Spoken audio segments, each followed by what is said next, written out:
This is the only ball of the year, and I see why. Everyone is absurdly excited. Your Highness, you sound so detached. We are all encouraged to enjoy the ball tomorrow. Right you are. What a burden. I never thought we'd see eye to eye, but I agree. I'd rather be swinging my blade than wasting my time with some girl at a ball. Felix, Your Highness, you must be joking, right? This is our chance to dance with all of the ladies of the Academy to our heart's content. You wish to throw away the best day of the whole year for sword practice? Insanity, I tell you. I'm pretty excited about the ball myself. It's not like we get to do things like this very often. Too true, Ash. In fact, I'm going to do you a favor and give you a crash course in chatting up girls. By tomorrow, you'll be an expert. Actually, I'd much prefer if someone could just teach me how to dance. Don't worry about the dancing part. I can teach you that easy. It's time for the ball. That warrants at least a tiny bit of makeup, don't you think, Ingrid? Just a smidge. Maybe. I'll think about it. It's settled. Tomorrow morning we'll meet up in Ingrid's room. Ooh, I can't wait!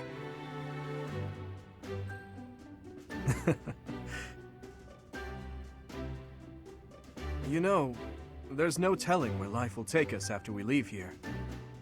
If only we could find a way to come together again, just like this. A fine notion, Your Highness. Perhaps 5 years from now?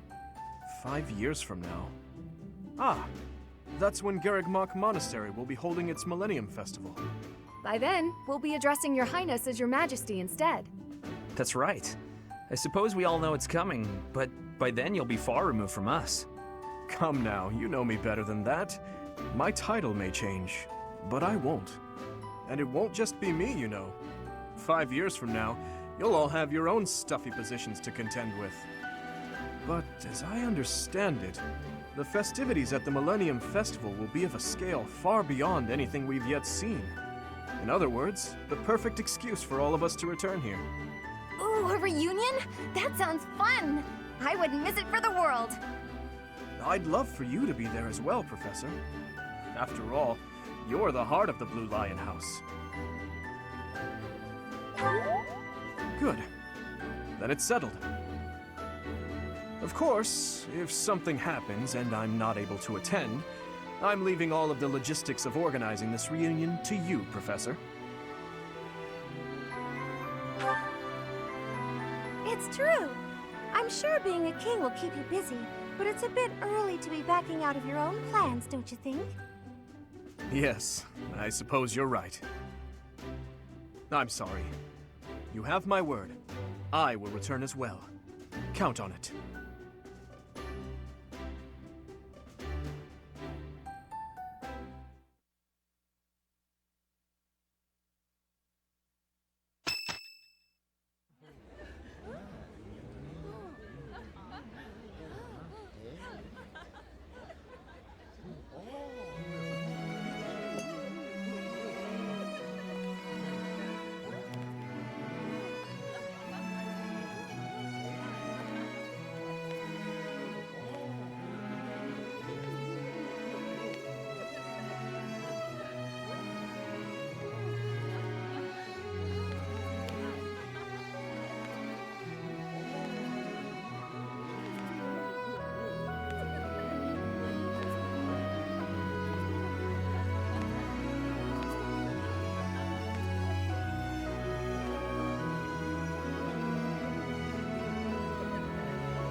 Running away?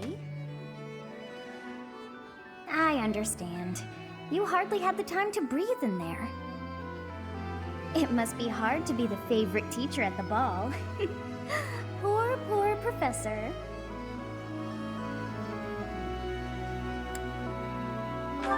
So you do think you're the favorite? I might have known.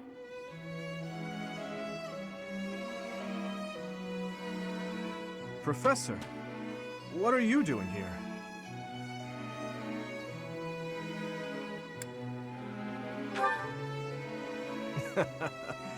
Good one, Professor. I could see saving a dance for Edelgard, but Claude is another story. In any case, I have no intention of dancing with anyone. As a child, Edelgard taught me how to dance. It was a bit awkward, honestly. I've told you before that we're siblings by marriage, haven't I? Her birth mother was my stepmother, although I didn't know that at the time. My stepmother treated me with such kindness, just as though I were her own flesh and blood. And yet she never so much as hinted that she had her own child, Edelgard. We were born and raised in different territories, without ever knowing the other even existed. Yet, against all odds, for just over a year, we became childhood friends. Indeed. Unaware of each other's stations or backgrounds, we met and became incredibly close. This was when she and Lord Arundel were living in the kingdom. They were in exile. This was a time of great turmoil within the Empire. I ran into her when visiting Lord Arundel's residence with my father. She seemed quite bored with everything. At first, I found her to be difficult and stubborn. But that facade quickly fell away, revealing her true self beneath. That's around the time when she taught me how to dance. Her instruction was, though, let's call it strict, to put it nicely. You're supposed to lead with your right. Hell, the sun's going down. I really ought to be heading home. That 1 year before she had to return to the Empire was so much fun. The time of my life, in many ways. It's kind of pathetic to think about it all these years later. But can you guess what I gave her as a parting gift?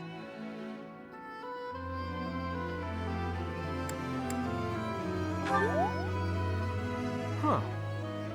Good guess, Professor. But I swear, it came from the heart.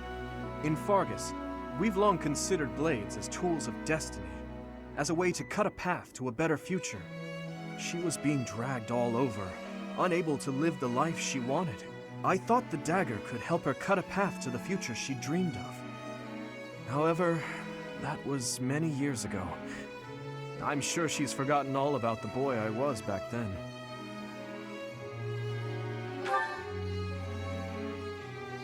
I'm afraid it's far too late for that. Things are different now. She's different. I'm different. Anyway, I'm feeling a bit out of place here. Festivities like this don't suit me. Still, I suppose I should get back in there. Goodbye, Professor. But where is there to run? This place is filled with joyful students looking for a dance.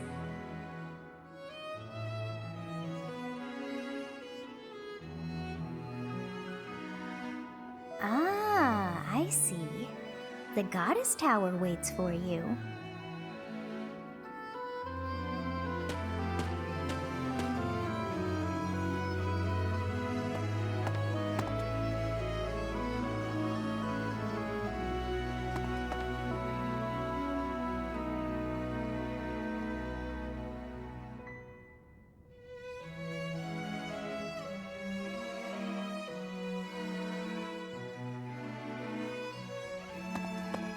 Professor, you showed up.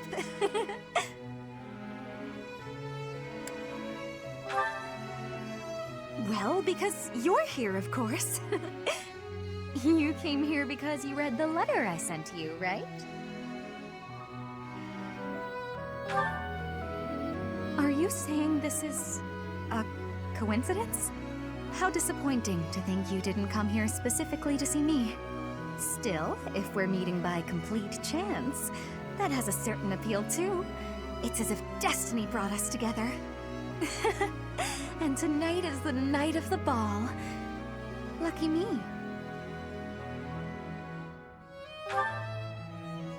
Oh, that's just when you're looking through me in front of others. When it's just us, I kinda like it. Originally, I wanted to see what you'd do when you read my letter. I just wanted to see if you'd come here like I asked. I had a feeling that you would. Though, I suppose you didn't even read the letter to begin with. I should just be thankful I wasn't left here waiting, all alone, forever. Do you know it's been almost 9 whole moons since you arrived at Garreg Mach? You must have found a special someone by now, haven't you, Professor?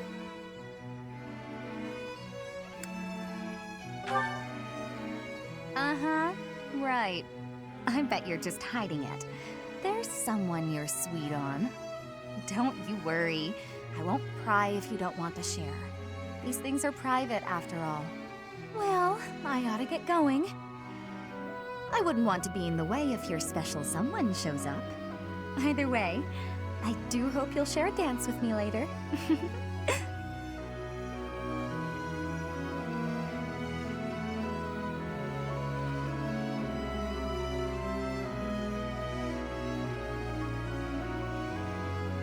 It seems that everyone is having a delightful time.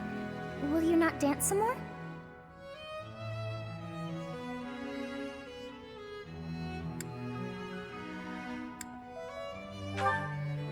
How dull of you. Had I a body of my own? Oh, I would sing and dance until I fell upon the ground. But you... do as you will.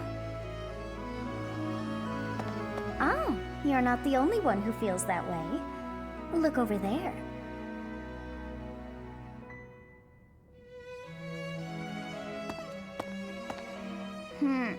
I'm bored beyond compare. Will you not follow her?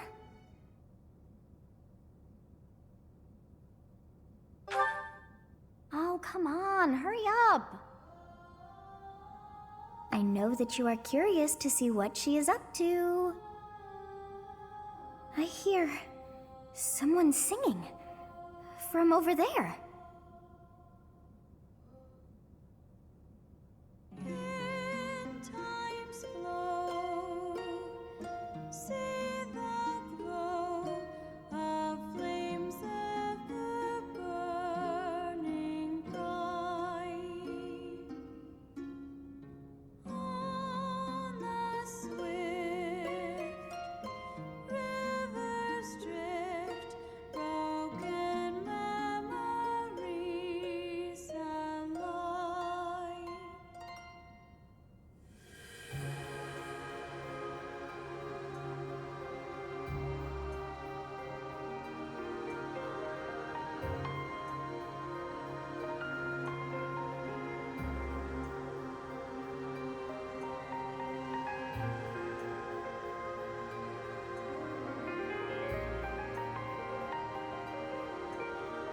That song. I feel that I have heard it in the past. Actually, it is not that I have heard it. Did I once sing that song to someone? No, there's more. I wrote this song. Oh, but how could that be so? If that were true, then how could she be singing it? Unless... No. I am suddenly so exhausted. As are you, no doubt? Quickly then, to bed with you.